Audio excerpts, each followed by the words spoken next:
I said in a previous video that your competition's not steep. A lot of people say, well, I've been working on my craft for 20 years and no one recognizes me, no one cares. And it's true, no one cares. Let's say you you played music for 20 years and no one resonates with your music. You went too deep. You dug vertically too much. And now you've got to such a niche, specific point in the dopamine rabbit hole that is music. Maybe you just focused on drums, the drum beat, and you're like, I can make a sick drum beat. And now you're making like such a specific kind of drum beat that you show it to a random person and they have no idea what you're doing. Okay? You went too deep.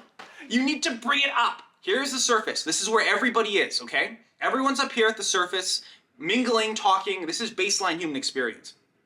If you make something on baseline human experience mode, you can appeal to all kinds of different people, but it doesn't matter because everyone can do that.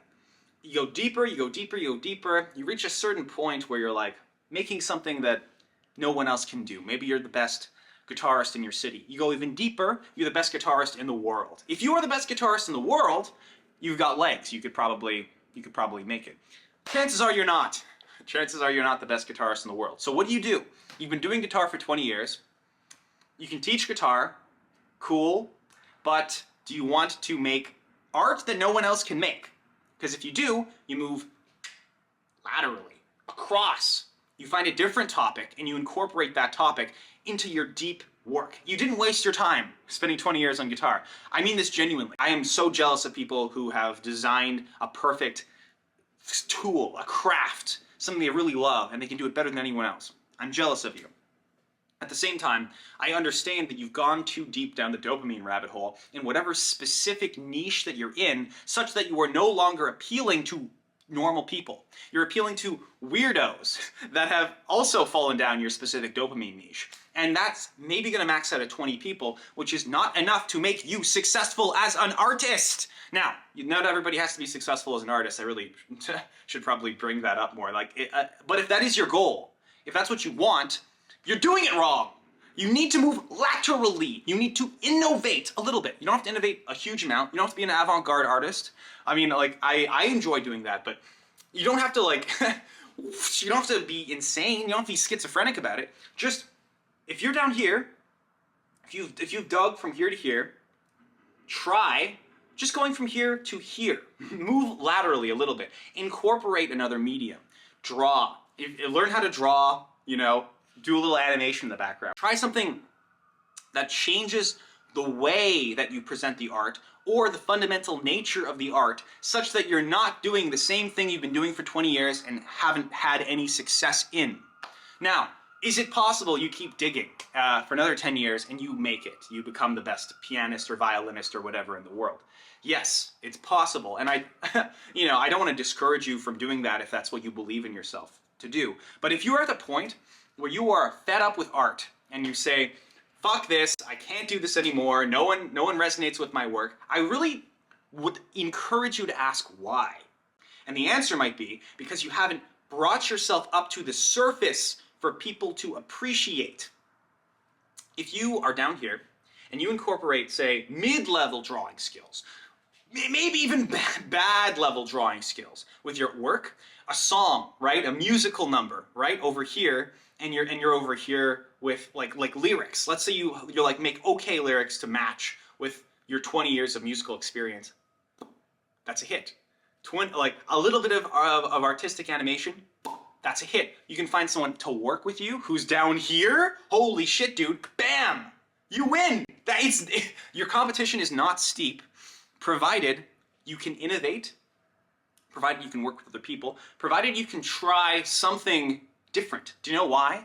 Ask me why. The answer is because you are making a niche that does not exist, so there is nobody to compete with. No one! You are number one at a niche of just you when you innovate in a way that no one has innovated in before, and you are creating the kind of art that nobody else can make. So, I would say, if you are really stuck with your craft, with your artistic work, I know lots of people like this. try something fundamentally different in your approach. And by the way, a lateral move isn't just incorporating another medium. It can be incorporating a different way of performing it. It can be incorporating a different way of advertising it. Yeah, that's right. You can laterally move into marketing. You can do all kinds of different lateral moves to connect your work with something else. Not everybody needs to succeed as an artist, but if that's your goal, that's what you should try. Because doubling down on something that doesn't work, you can do it for a little bit. Maybe you can even do it for years. But if you've been doing it for decades, it's time to stop. And I really feel like this is something people need to hear, because most people, a little bit of a tangent, I feel like when you tell people about your work and your art, most people don't care. Most people don't care. They don't have any investment in you succeeding. They don't have any desire to see you do well, so they just say, oh yeah, cool, that's cool, that's cool.